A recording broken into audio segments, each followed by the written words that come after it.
नमस्कार मित्रांनो, स्पोर्ट आरडा या यूट्यूब चॅनलवरती तुमचं सर्वांचं मनापासून स्वागत आहे.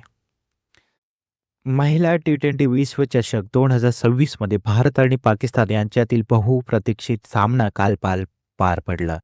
क्रिकेट चाहत्यांचे लक्ष लागून राहिलेल्या या सामन्यात भारतीय महिला संघाने शानदार कामगिरी करत पाकिस्तानवर मोठा विजय मिळवला. चला तर मग जाणून घेऊया रोमांचक सामन्याचा संपूर्ण आढावा.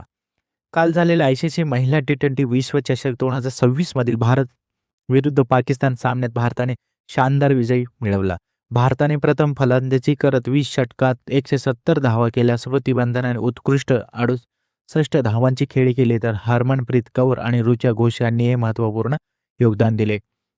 171 धावांच्या लक्ष्याचा पाठलाग करताना पाकिस्तानची सुरुवात चांगली झाली होती, परंतु भारतीय गोलंदाजांनी सामन्यावर पूर्ण नियंत्रण मिळवले. विशेषतः दीप्ती शर्मा हिने शानदार गोलंदाजी करत 5 बळी घेतले आणि पाकिस्तानचा डाव 106 डावात गुंडाळला.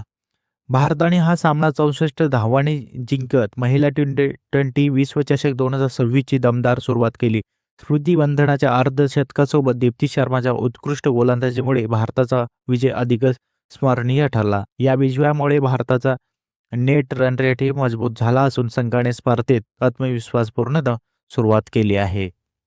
अशा प्रकारे भारताने पाकिस्तानवर दमदार विजय मिळवत महिला टी-20 विश्वचषक 2026 मध्ये विजयी सुरुवात केली. तुम्हाला या सामन्यातील कोणता क्षण सर्वात जास्त आवडला ते कमेंटमध्ये नक्की सांगा. व्हिडिओ आवडला असेल तर लाईक करा, चॅनलला सबस्क्राईब करायला आणि बेल आयकॉन दाबायला विसरू नका. धन्यवाद मित्रांनो. जय हिंद.